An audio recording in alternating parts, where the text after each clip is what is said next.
रूपीडीह थाना की पुलिस ने 24 दिन बीतने के बाद भी विशाल विश्वकर्मा के हत्यारों का नहीं लगा सकी सुराग। घर वालों का रो रो कर बुरा हाल। बता दें कि थाना रूपीडीह के अंतर्गत ग्राम सभा सुरहिया के मजरे गणेशपुर निवासी विशाल विश्वकर्मा दिनांक 19/5/2022 को करीब सुबह 9:30 पर रोज की तरह ड्यूटी करने हेतु जाने की तैयारी कर रहे थे। जहां घर में रखे मकान बनवाने हेतु 50,000 निकालकर जैसे घर से निकलने लगे, तभी उन्हीं के साथ ही अनिल पांडे का फोन आया और उनसे बात करने लगे। पूछा कि किसका फोन है, तो उन्होंने बताया कि अनिल कुमार पांडे का फोन आया और मुझे अपने घर बुला रहे हैं। मेरे पति जिस दिन घर से बाहर निकले उसी दिन करीब 10:30 पर चरदा जम्मू के पास प्रज्ञा मेडिकल हॉल में सीसीटीवी कैमरे में मेरे पति के साथ 3 आदमी देखे गए। एक हमारे पति, दूसरे अनिल कुमार पांडे, तीसरा अज्ञात मेरे मोटरसाइकिल पर सवार होकर कहीं जा रहे थे। उसके बाद रात्रि में रूपीडीह पुलिस वाले आए और मुझे बताया कि तुम्हारे पति की हत्या कर दी गई। उसके बाद जब मैं और मेरे परिवार के लोग रूपीडीह थाना पहुंचे तो उससे पहले ही पुलिस ने मेरे पति को लावारिस लाश बताकर पोस्टमार्टम के लिए बहराइच भेज दिया। पहले तो पुलिस ने मेरे घर आकर बताया कि आपके पति की हत्या हुई, लेकिन अब पुलिस वाले यह बता रहे हैं कि तुम्हारे पति ने जहरीला पदार्थ खाकर जान दिया।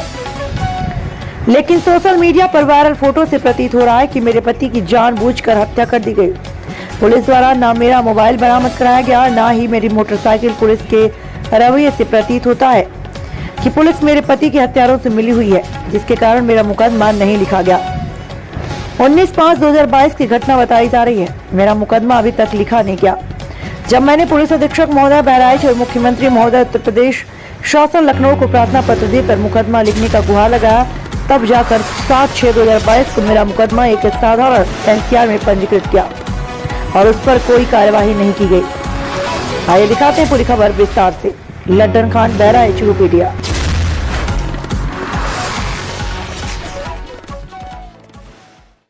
अज्ञात वाहन और बाइक सवार की भिड़ंत, मौके पर हुई युवक की मौत। थाना मोतीपुर अंतर्गत गायघाट पुल के निकट अज्ञात वाहन की ठोकर से एक बाइक सवार की मौत हो गई। बताया जा रहा कि बाइक सवार अरविंद कुमार पुत्र श्याम रतन उम्र लगभग 24 वर्ष निवासी सलारपुरवा थाना कोतवाली मुर्तहा जनपद बहराइच का रहने वाला था, जो बाइक से गांव-गांव फेरी का काम करता था।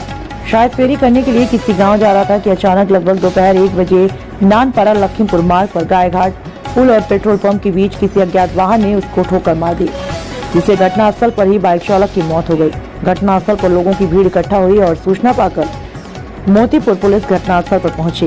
परिजनों को सूचना दी। सूचना पाकर ग्राम प्रधान व परिजन गायघाट चौकी पहुंचे, जहां मोतीपुर पुलिस द्वारा विधिक कार्रवाई करते हुए लाश को पोस्टमार्टम के लिए भेजने की कार्रवाई की जा रही है।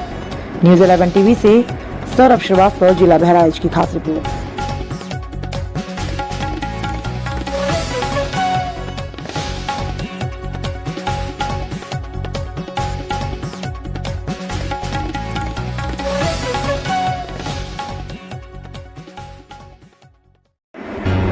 पत्रकार विकास परिषद की मासिक बैठक में जिला कार्यकारिणी घोषित हुई। हाथरस पत्रकार विकास परिषद की मासिक बैठक रविवार को अलीगढ़ रोड स्थित अमृतसरी नॉन होटल में संपन्न हुआ, जिसमें संगठन के सदस्यों को आई कार्ड व 5 लाख रुपए की बीमा पॉलिसी दी गई। जिसमें पत्रकार विकास परिषद के हाथरस जिला अध्यक्ष शैलेंद्र नागाइच एडवोकेट द्वारा जिला हाथरस की कार्यकारिणी घोषित की गई। इसमें हाथरस जिला उपाध्यक्ष अतीक अहमद को घोषित किया। जिला मीडिया प्रभारी मोहम्मद आरिफ खान, जिला कोषाध्यक्ष नबी हसन, संगठन सचिव रहीश मलिक घोषित किए। हाथरस महिला विंग जिला अध्यक्ष ललिता पालीवाल व जिला महासचिव नम्रता गुप्ता को बनाया गया। वरिष्ठ पत्रकार अनिल कश्यप ने सभी साथियों को संबोधित करते हुए कहा कि एकता में बड़ी ताकत है। सभी साथी संगठित होकर संगठन को आगे बढ़ाने का कार्य करें और गरीब असहाय लोगों की मदद करते रहें। कार्यक्रम का संचालन अतीक अहमद ने किया। मौजूद दिनेश चंद्र गांधी, विनय जायसवाल, राजू सिंह, नाजिम खान, नरेश सागर, बबलू खान आदि लोग उपस्थित रहे। सचिन भारद्वाज की शुरू हो चुकी है, हाथरस में भी शुरू हो रही है और रोडवेज के पास भी लोगों को अभी कोविड की वजह से बैन लगा हुआ है। जैसे ही वो बैन हटेगा तुरंत हम लोगों को रोडवेज के पास भी लोगों को मिलने शुरू हो जाएंगे। सर कितने लोगों को पास मिलेंगे रोडवेज के जिले में? हर जिले में लगभग 3 से 4 लोगों को रोडवेज के पास दिए जाएंगे। तहसील स्तर पर किसी एक व्यक्ति को दिया जाएगा। सर शादी के लिए भी कोई अनुमान है? हाँ, पत्रकार जो हमारे साथी हैं, गरीब है, आर्थिक रूप से पिछड़े हुए हैं, ऐसे पत्रकार भाइयों की बहन या बेटी की शादी के लिए पत्रकार विकास परिषद 50,000 रुपये का आर्थिक सहायता मुहैया करवाता है। सर अखबार कब तक लॉन्च हो जाएगा? अखबार हमारा बेसिकली लॉन्च हो चुका है, लेकिन अभी वो PDF में आ रहा है और जल्द ही ये प्रॉब्ली जुलाई से हार्ड कॉपी में आना शुरू हो जाएगा। सर किस नाम से हमारा अखबार रहेगा? अखबार जो है वो पत्रकार विकास परिषद के नाम से शुरू होगा, PVP न्यूज़ के नाम से। सर एम्बुलेंस की सुविधा कब तक करवाओगे? एम्बुलेंस मैंने बताया कि अभी बनारस में शुरू हो चुकी है और बनारस में कुछ टेक्निकल उसमें कमियां आई थी कि जिला प्रशासन द्वारा अनुमति नहीं दी गई है, और भी कई सारी कमियां जिनको मैं आप लोगों को नहीं बता सकता हूं। एम्बुलेंस जल्दी हम यहाँ शुरू करेंगे। हम चाहते हैं कि जो भी एम्बुलेंस यहाँ पर शुरू हो वो निर्बाध रूप से चले, कोई उसमें अड़चन ना आए। उसी के लिए संगठन हमारा जो शीर्ष अधिकारी हमारे पदाधिकारी है वो उसी में लगे हुए हैं कि आगे कोई प्रॉब्लम ना आने पाए। देखिए, मैं जो है बताना चाहूँगा संगठन के उद्देश्य, जैसे कि मैं पहले भी कहता आ रहा हूँ कि कोई भी संगठन का एक ही मोटो होता है, संगठित रहना। पर पत्रकारों में ये विशेषता रहती है कि पत्रकार अक्सर तितर बितर रहते हैं, एक दूसरे का सहयोग। जनपद बलरामपुर में ललिया महाराजगंज रोड पर हुआ भीषण सड़क हादसा। जहां बताते चलें कि थाना महाराजगंज के अंतर्गत ललिया महाराजगंज रोड पर लोहे पनिया चौराहे से पूरे 100 मीटर दूरी पर एक मोटरसाइकिल और DCM की टकराव हो गई, जिसमें मोटरसाइकिल पर सवार नीबत और राम धीरज रामनगरा निवासी एवं लड़की कल्पना की उसी जगह पर दर्दनाक मौत हो गई। बता दें कि आज सुबह अपने ससुराल ग्राम चौका कला से लोहे पनिया चौराहे से 100 मीटर दूरी पर यह घटना हुई। मृतक निब्बर और राम धीरज उम्र 35 वर्ष, कल्पना राम धीरज उम्र 7 वर्ष, उसी जगह पर उनकी मौत हो गई। निवासी ग्राम रामनगरा कौवापुर और बीवी बच्चे दोनों पूर्ण रूप से घायल हो गए। घायलों को नजदीकी अस्पताल में ले जाया गया और एम्बुलेंस के द्वारा ले जाकर एडमिट कराया गया। Krishna Mohan Shukla, bureau chief, Balrampur, news 11 TV की खास रिपोर्ट।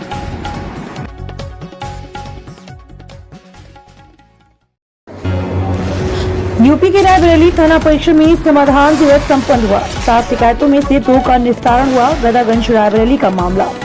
थाना परिसर गदागंज में आयोजित समाधान दिवस में आए हुए फरियादियों की समस्याएं सुनी। समाधान दिवस आयोजित किया गया, जिसमें डलमो उप जिलाधिकारी आशीष कुमार मिश्रा की अध्यक्षता में शनिवार को संपन्न हुआ। आए हुए फरियादियों के उप जिलाधिकारी ने समस्या सुनी और टीम गठित कर समस्या के निराकरण हेतु संबंधित को निर्देशित किया। समाधान दिवस में कुल 7 शिकायतों आई, जिसमें से 7 शिकायतें आई, जिनमें से 2 शिकायतों का मौके पर निस्तारण कर दिया गया। शेष शिकायतों हेतु प्रशासनिक और राजस्व टीम गठित कर निराकरण करते हुए गदागंज थाना प्रभारी अरविंद सिंह भी मौजूद रहे। वहीं संबंध में उप जिलाधिकारी डरमऊ आशीष कुमार मिश्रा ने बताया कि मौके पर जिन शिकायतों की समस्याओं का निराकरण नहीं हुआ, टीम गठित कर दी गई है। सप्ताह में शिकायतों का निस्तारण कर दिया जाएगा। आलम कदरी की रिपोर्ट, न्यूज 11 TV।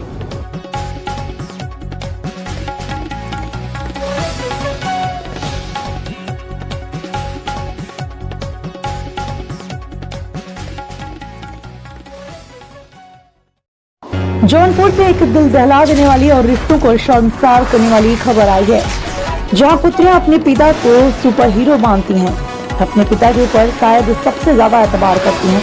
अगर ऐसे ही पिता अपनी बेटियों को गलत निगाहों से दिखे, हवस का शिकार बनाए, तो फिर पिता और पुत्री के रिश्तों को तो शर्मसार करना हो गया। जौनपुर में अपनी 2 पुत्रियों के साथ दुष्कर्म करने वाला पिता गिरफ्तार हो गया। उत्तर प्रदेश से पूर्वांचल के एक मां ने अपने पति के विरुद्ध अपनी सगी दोनों बेटियों के साथ रेप करने का आरोप लगाया और थाने में पहुंचकर अपने पति के खिलाफ तहरीर दी। मां के घर पर नहीं रहने पर करता था दुराचार। बता दें, मामला जौनपुर के सुरेरी थाना क्षेत्र का है, जहां पर गांव की 2 बहनें अपनी मां के साथ सुरेरी पुलिस स्टेशन पहुंची और उन्होंने पुलिस को तहरीर दिया और बताया कि पिता उसके 2 दोस्त उनके साथ कई माह से रेप की वारदात को अंजाम दे रहे हैं। तहरीर में उन्होंने बताया, मां ब्यूटी पार्लर का संचालन करती है। मां के घर पर न रहने पर पिता रेप करता था। उन्होंने बताया कि पिता की धमकी के चलते लंबे समय तक इस घटना के बारे में किसी को कुछ भी नहीं बताया। पुलिस को पूरी घटना की जानकारी दी। छोटी बेटी ने बताया कि बीच में पिता मुझे और 7 साल की बेटी को लेकर मुंबई चला गया। वहाँ कुछ दिन अकेले में रेप किया। इसके बाद नशीला पदार्थ देकर अपने 2-3 अन्य साथियों के साथ रेप किया। वहीं मुंबई से वापस घर लौटने पर पिता की इस हरकत से परेशान छोटी बेटी ने किसी तरीके से हिम्मत जुटाकर मां को पूरी घटना की जानकारी दी। आइए दिखाते हैं पूरी खबर विस्तार से। न्यूज 11 TV से पीवी सिंह की रिपोर्ट।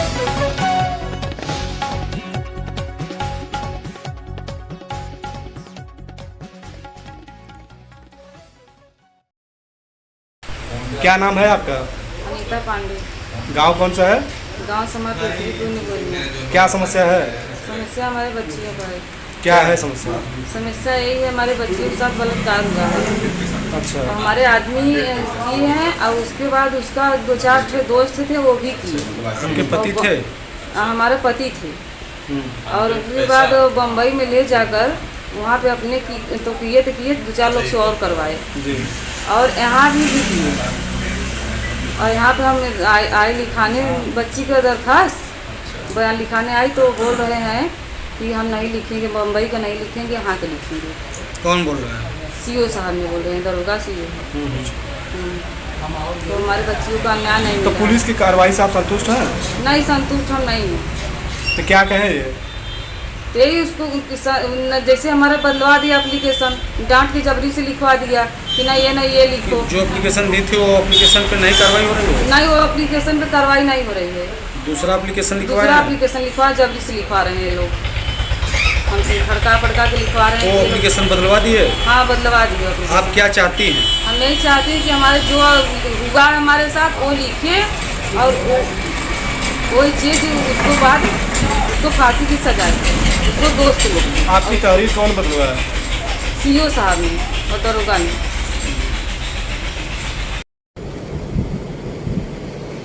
जनपद जौनपुर के सुरेरी थाना अंतर्गत एक गांव से एक ये सूचना आई है कि एक व्यक्ति अपनी ही 2 पुत्रियों के साथ दुष्कर्म कर रहा था और उन लड़कियों की जो मां है उसने ये तहरीर दिया है। इस तहरीर पर तत्काल थाना सुरेरी में क्राइम नंबर 73/22 अंतर्गत धारा 376, 506 और 5/6 पॉक्सो एक्ट का अभियोग पंजीकृत कर लिया गया है और इस घटना में जो अभियुक्त पिता है उसको गिरफ्तार कर लिया गया है। पीड़िता लड़कियों की डॉक्टरी और 164 इत्यादि की जो विधिक औपचारिकताएं हैं कार्रवाई वो पूरी की जा रही है। अन्य साक्ष्य संकलन करते हुए शीघ्र ही इसका अंतिम निस्तारण कर दिया जाएगा। आरोपी पिता ने अपने बेटे को कुल्हाड़ी से प्रहार करके मौत के घाट उतार दिया। जौनपुर जफराबाद थाना क्षेत्र के उत्तर गांव की अनुसूचित बस्ती में शनिवार की देर रात शराब के नशे में धुत पिता ने अपने बेटे को कुल्हाड़ी से काट डाला। सूचना मिलते ही पुलिस मौके पर पहुंचकर शव को कब्जे में लेकर जांच शुरू कर दी। इस सनसनीखेज वारदात से इलाके में दहशत का माहौल कायम हो गया है। जफराबाद थाना क्षेत्र के उत्तरगांव की अनुसूचित बस्ती में शनिवार को इंद्रजीत शराब के नशे में धुत था। आरोप है कि रात करीब 12 बजे उसने अपने बेटे राजमन 30 वर्ष के ऊपर कुल्हाड़ी से कई वार कर दिए। कुल्हाड़ी के बाद से राजमन की गर्दन धड़ से अलग हो गई। राजमन की छोटे भाई अजय कुमार व गुलशन उसे 108 एम्बुलेंस से जिला अस्पताल ले गए, जहां चिकित्सकों ने राजमन को देखते ही मृत घोषित कर दिया। वहीं हत्यारे पिता इंद्रजीत को पुलिस ने घटना के 6 घंटे बाद गांव के ही हिरासत में ले लिया। पुलिस ने शव को पोस्टमार्टम के लिए भेज दिया है। मामले की जांच शुरू कर दी। न्यूज 11 टीवी से विवेक सिंह।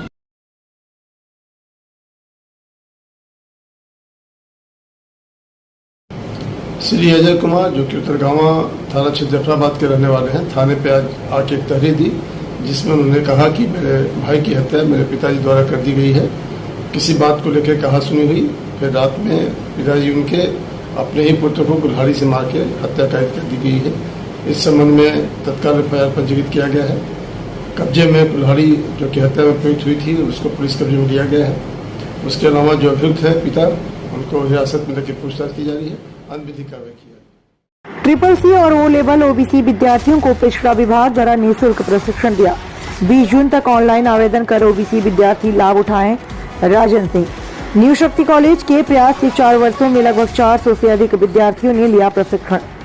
उत्तर प्रदेश से पूर्वांचल के मुगरा बादशाह और उत्तर प्रदेश पिछड़ा विभाग आयोग द्वारा निःशुल्क ट्रिपल सी और ओ लेवल कोर्स के लिए आवेदन प्रारंभ हो गया, जो जनपद जौनपुर के मात्र 5 संस्थानों का चयन हुआ है, जिसमें मुगरा बादशाहपुर के न्यू शक्ति college of IT and management की उक्त योजना के तहत मिला है।